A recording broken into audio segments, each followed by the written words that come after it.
Hey guys, welcome to another episode in the deep playthrough of Gran Turismo 7, and it's a pretty cool day because the 25th anniversary update dropped today, 1.26, and there are 3 new cars. A Nissan Silvia, I think, the RS500 Cosworth Ford, pretty cool car. And the other one was... what the hell was the other one? Man, I totally forgot. Let me think. It's the Ford Cosworth, Nissan Silvia. There's an anniversary Vision GT car. And then there is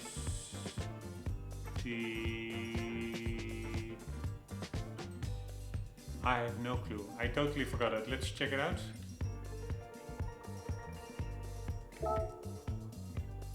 BMW M2 competition. Anyways, that's all pretty nice, and there's also a new track, Road Atlanta. I very briefly, before starting the recording, checked it out. It looks pretty cool. We were doing a menu book, but I am actually, now that we have like a new track unlocked, I'm first going to do the circuit experience, so that's what we will be doing in this episode of Road Atlanta.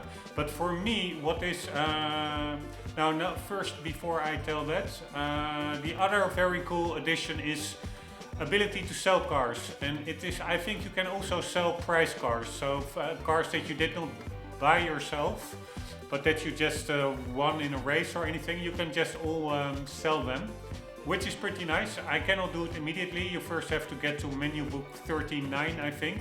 I'm only way in the beginning because I first cleared up all the circuit experiences, which I, by the way, really like to do. Quite challenging, many of them. So it's a good challenge, a good sense of accomplishment. But so that is for sure also a nice change, the ability to sell cars. But what for me is unexpected, but the biggest change by far is the fact that now the HUD works when pit stopping. So I always play without a HUD because I despise modern day HUDs, including Gran Turismo. It's so unimmersive with all the gauges and all kinds of distracting things, distracting you from the actual beautiful game world and the actual menu, the dials on the car dashboards themselves. I mean, it's much more fun to look at the speedometer in the car than some big ugly overlay on top of the screen, which takes up like a quarter of the screen. So I always turn the HUD fully off, but the problem was totally how do you call it, incomprehensible, is that also, if you turned off the HUDs, you also turned off the pit menu for how much fuel you want, what tires you want to change. So basically you could not, I did not yet do races where I had to pit, but they were sure bound to come at some point, and that is why I was already annoyed about, is that for those I would have to turn on the in-game HUDs just to be able to make a pit stop. Either you keep the HUD on in the full race, which is unimmersive, or you just before you enter the pit, you had to go into the menu, pause the game, so you lose time, especially if it's an online race, and then enable the HUDs, then get out of the menus, like 3 menu levels deep, click out of it, then go into the pits, and then do everything again to disable it once you enter the race again. That would be super annoying. So probably the only way to complete those races was to just fully enable the HUD from start to finish, which I was really annoyed about, but now at least that has been fixed. I don't know why it has taken this long, because it seems like a very obvious flaw and also very easy to fix, but yeah, it has taken this long. The only thing is the HUD still is not optimal in my view, because the multifunction display is still, you cannot enable that alone. Like keep all the HUD elements disabled and only the MFD enabled, which is also annoying because there are certain tests or challenges where, for instance, you have to save fuel. So you have to adjust your fuel mixture to put it to lean or a rich mixture. And you need to be able to see what setting it is at in the MFD. So I'm not sure how I'm going to tackle that. I'm going to do everything I can to try and avoid turning on the HUD. So what I will probably do is I will just remember without the HUD what the default start setting is of the race, and then each time I turn the dial on my steering wheel, I will just count it in my head. So if it starts at 3, then I dial it 2 clicks to the left and it will be 1, or 2 clicks to the right and it will be 5. I think I will be doing it like that. We will be doing it like that, but still it is retarded in my view that they don't facilitate no HUD gameplay, and that they actually make it not impossible, but very discouraging to do so for certain races, because you simply cannot be efficient in those races if you don't have all the information that you need. So it would be very nice that at least the MFD, once you, for instance, turn the dial on your steering wheel, that dynamically only the MFD pops up on the screen for like, I don't know, 5 seconds. But yeah, so it's not optimal yet. I don't understand those design decisions at all. It's all a little bit dumbed down for the general public. Probably most people have the HUD enabled.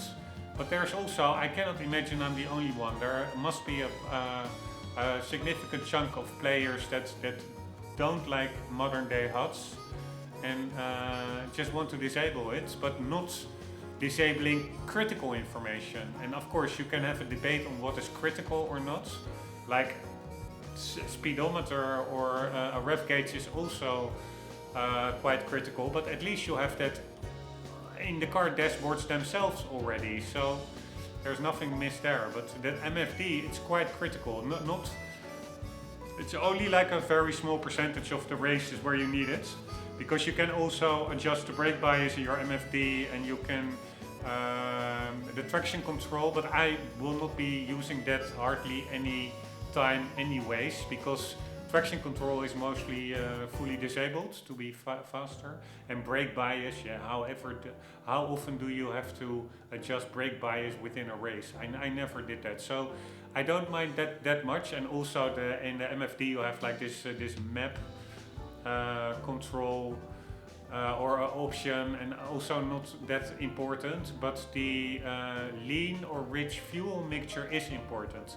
And also I think in some races the weather radar could be important. So I don't understand why they don't give an option to just enable certain HUD elements selectively, like what the player prefers. It is up until now, up until this update today, it was either all or nothing, which is just way too rough. But anyways, let's look at it from the positive side. The pit stop interface at least works now, even if you have the HUD fully disabled.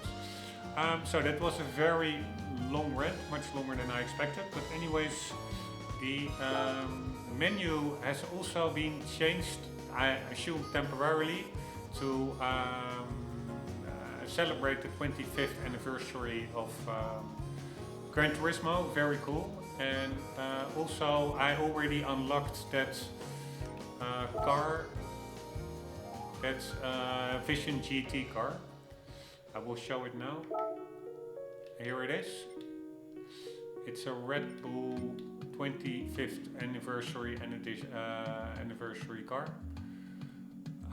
Very cool. I was not aware I already had this one as well. Maybe I got that one as well. Yeah, it's a present car. So either I got it from a race or in a circuit experience or something, I don't know. Or it is included while I got this reward today. Anyways, let's do some track driving.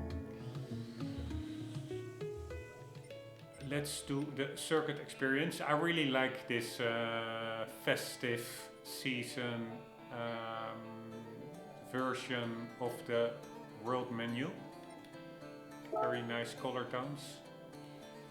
And let's check out Road Atlanta.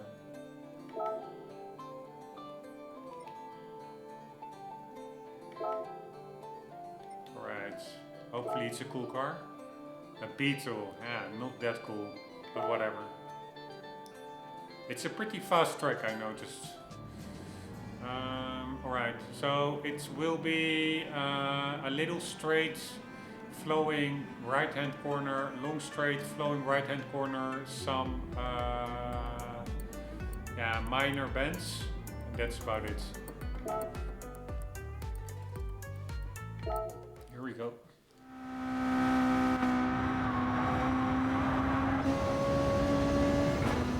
Right, bear with me. I never fully drove this track yet. And that corner is much faster than I expected.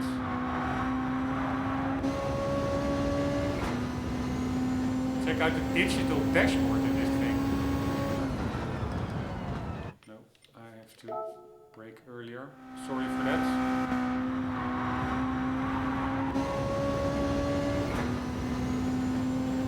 Right, let's brake after here when this one. No, that's too early. When there's a little road to the left. Once I pass that, I will brake. In the middle of it. No, not in the middle. It's a little bit later. Sorry, it's a little bit annoying, but sometimes you just need to explore these braking points. Alright, let's keep it. It's not the best. I need to brake a little bit earlier. This is a blind corner. This as well. Holy shit.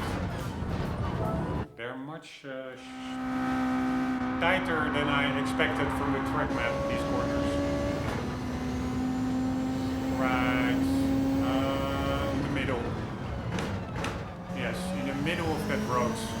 And then I don't need to brake as much as I did.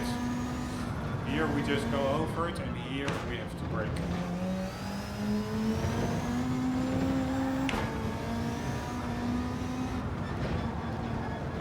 By the way, I find it quite a retarded car. Like it looks like a happy Beetle, and then making this in a race variant, I don't see the purpose.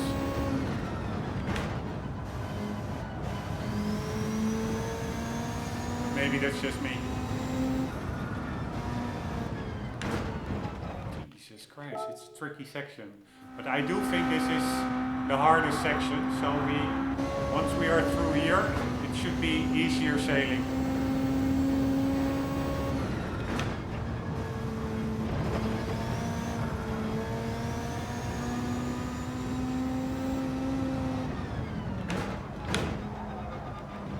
God damn it, man. And it's hard to, on that blind corner, it's hard to gauge your braking point.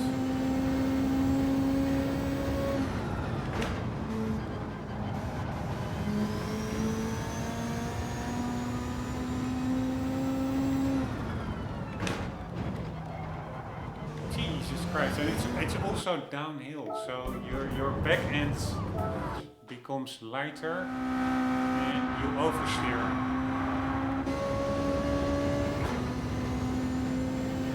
Alright, here we go.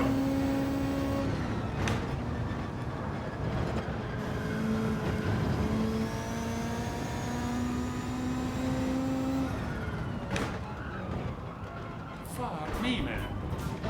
I need to have the entry way more to the left.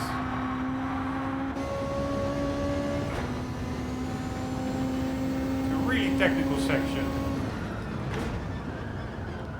And this car also understeers. Alright, I need to stay to the left.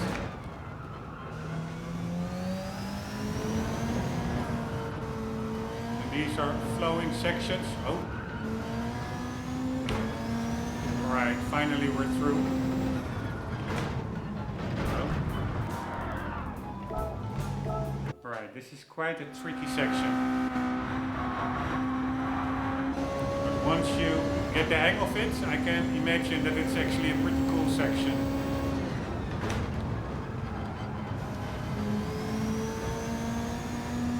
Alright, through here, stay left over here. And I should steer in earlier. And here it's later than I expect. And here, this one is way tighter than you expect. Alright, I only need 1 second more, I can do that. So I don't think the times are that strict. Because that was not a good run at all, what it is.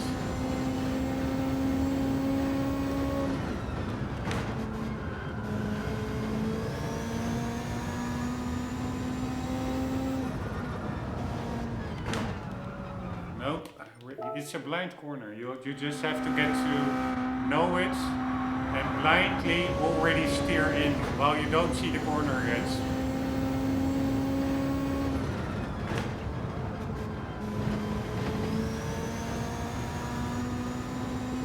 Alright, stay close here, and here you already have to.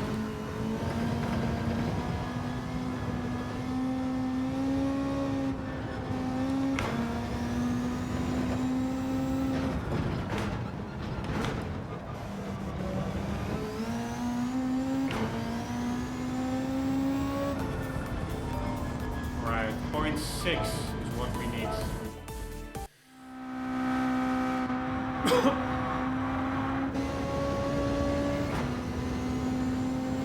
Come on, motherfucker.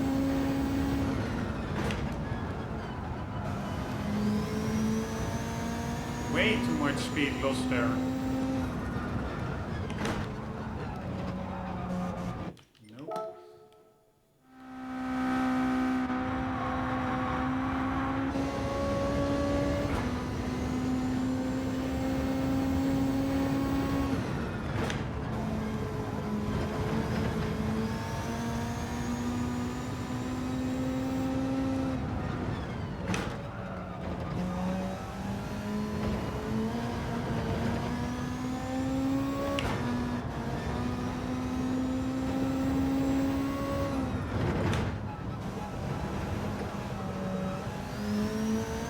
Right, you can pretty much cut that curve. Right, we only need 1 path. It felt super messy when I was driving through it, but slowly but surely at least I'm improving. And I think really what you can do in these parts is indeed cut corners.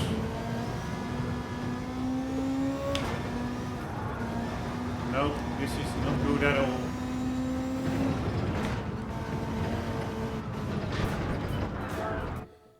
Tried to make it up by cutting the last corner, but didn't really work. I still am not quite confident where to brake over here. I think I braked too much over there. Come on, man. Let's try to do it.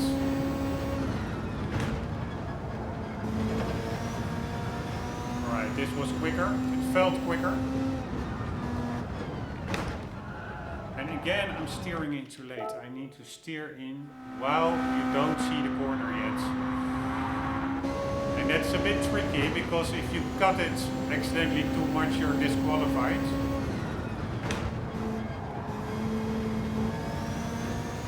This was not the fastest. And again, I am not steering in early enough. Because if you don't do it, you are not positioned well for the next corner. Yeah, and I'm braking way too early. That's the idea over here. I need to brake later, but harder.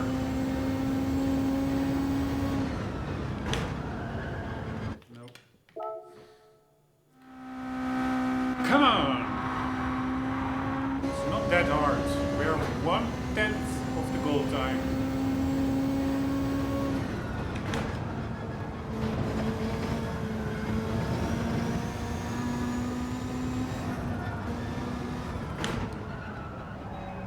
And again, I'm such a hard learner.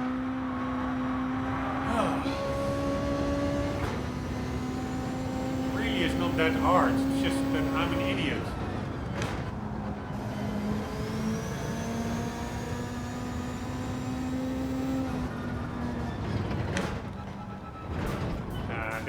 That's the problem. If you steer too early, you cut. It's a very tiny curb. Very easy to accidentally cut it too much.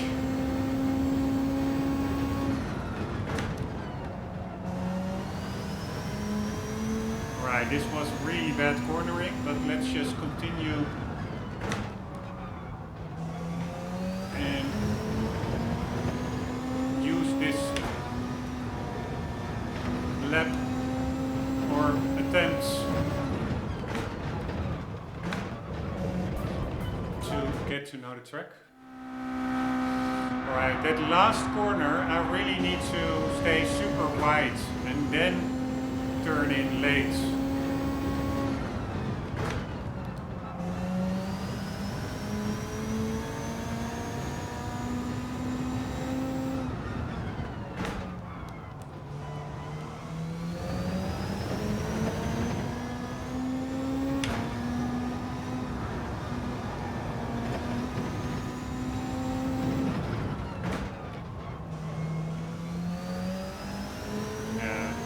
At all. Very bad.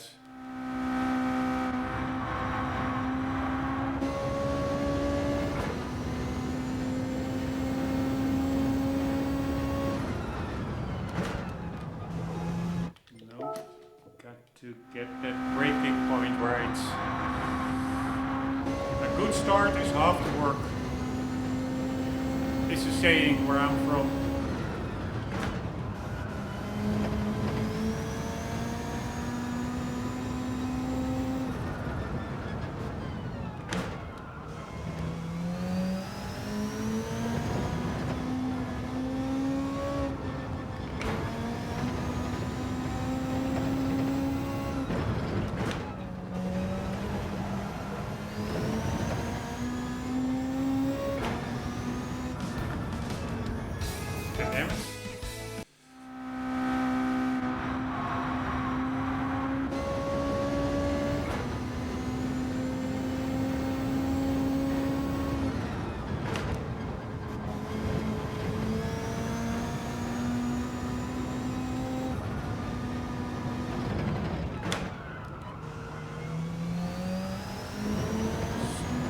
Really taking so much needless speed out of the car there.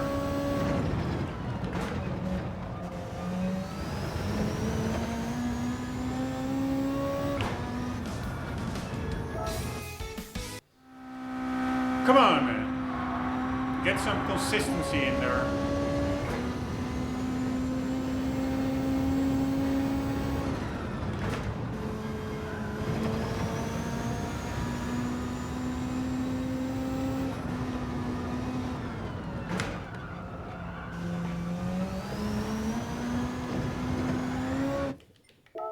Fuck that.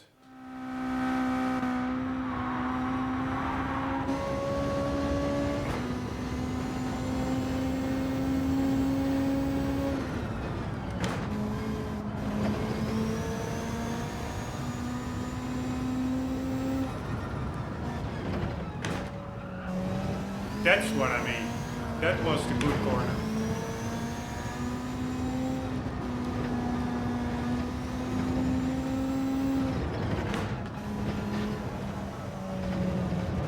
Oh, I thought I would have gamed over there, but I actually made it. God damn it. If I wouldn't have lifted off the gas because I thought I went off track, I thought it was game over, then I would have made it. And you see that is all that first corner that not that first corner, but this here. This is a very important corner. That blind corner is where you make a lot of time. If you take it correctly.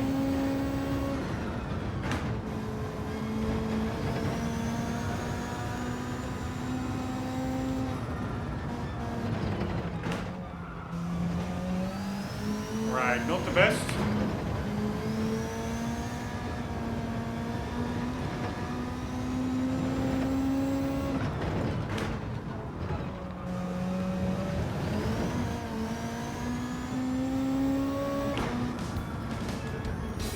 Damn it, I only need 1/10.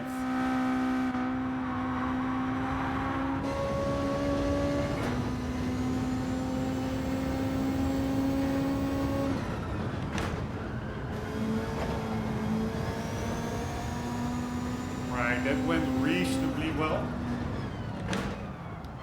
This did not go reasonably well.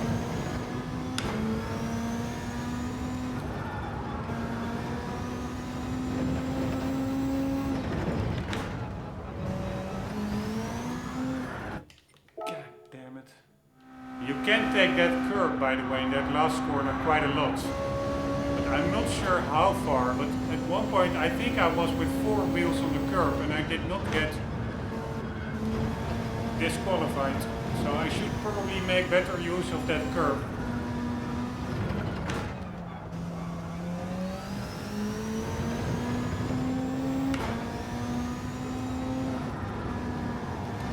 Steering in way too late there. Here is where you need to make use of the curve. Damn it.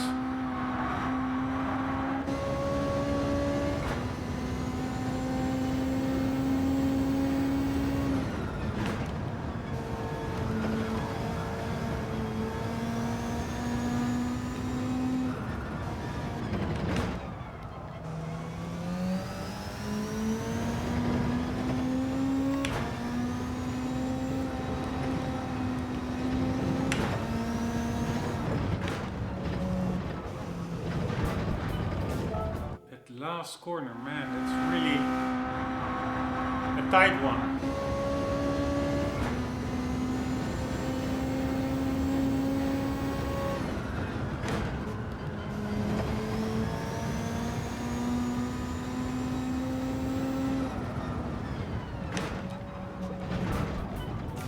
Damn it.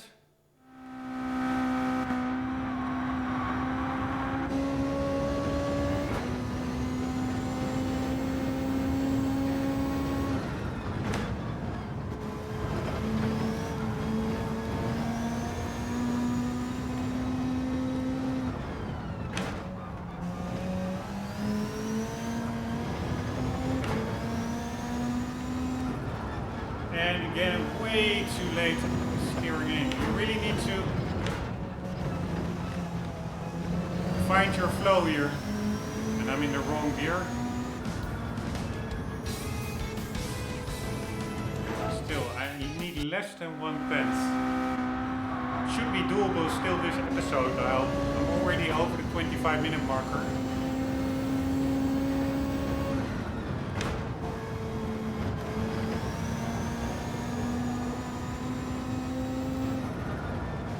Totally screwed up that one and this one as well. It really is not that hard if I just focus a bit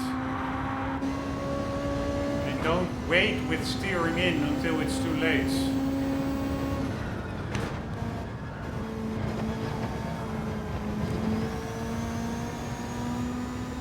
These are all blind, pretty much blind corners.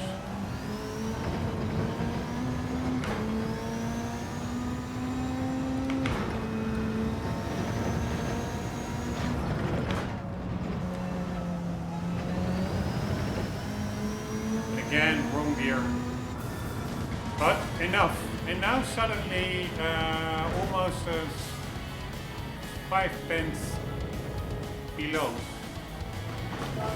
Alright, at least that worked, and I do think that was the hardest section of this track, so the rest in the next episode should be easier.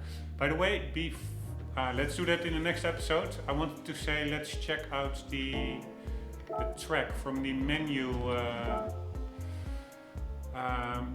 perspective. Like in the background you see these pretty cool shots of the track. So the HUD will disappear if everything goes well in like 10 seconds or so. Here, this is the area that we were doing. It's a very cool technical section. I cannot blame it, and it's also much less, even if you fail, much less frustrating than for instance in Tokyo, where at least here you can play around a little bit. You can mess up a little bit with two wheels on off the track, but then you can compensate for it by doing another section much better. And in Tokyo, as soon as you graze the wall, you were immediately game over. So anyways, let's just watch it now in this episode quickly, these pictures. So this is some kind of a chicane. I think this is, we did not check out this part. Nice crest texture, by the way. It's quite detailed. Check out these curbs, super detailed.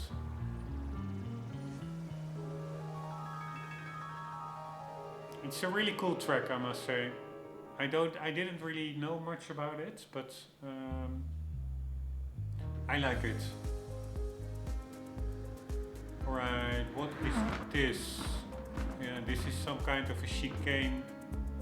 That's maybe the same chicane we saw earlier, but then from the other side. It's still in the sector that we have to check out. This is pretty fast 180-degree turn split into two 90-degree turns, approximately. And this, I don't really know, but there's also a little bit of verticality in this. This is start finish, I guess, but verticality in this track.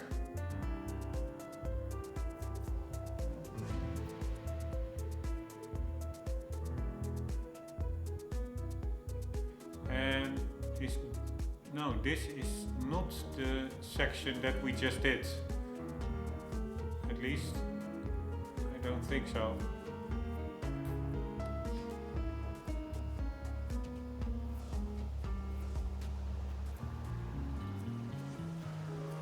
I do think it's quite a long track as well. This is the section that we just did, and what I really like about these in-menu shots is it gives you a totally other perspective on how tight corners are and where the apex is compared to the cockpit view.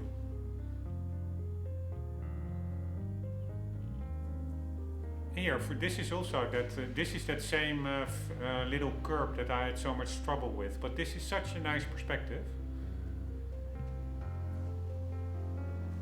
Also really funny that the fact that the pit lane in the US, it's often there's nothing there. There are no fixed buildings. It are all mobile trucks, I think, becoming pit boxes. I'm not sure about that, but in Europe I think pit lanes are much more permanent fixtures. Check out the trees to the left, which are actually blowing in the wind a little bit, the leaves. Never noticed that before in a Gran Turismo game. Alright, let's see. Yeah, we are now looping back to areas that we already saw. So let's end this episode here, and we will be continuing the next sector in the next episode. Guys, hope you enjoyed. Hope to see you there. For the meantime, this is a new one. I didn't see this one. This one is also pretty cool. Really shows the verticality. Very nice. And it almost seems like the shrubbery, the trees, they look much more detailed than I'm used to from GT7 or Gran Turismo. I didn't see that many trees in GT7 yet, but so maybe it's has always been like this in this release of the game, or maybe it's just only this track that has like improved shrubbery. Yeah, we already saw this. So guys, ending the episode here. We'll continue in the next one. I hope you enjoyed. Hope to see you there. For the meantime, don't forget to always keep on gaming. See you later.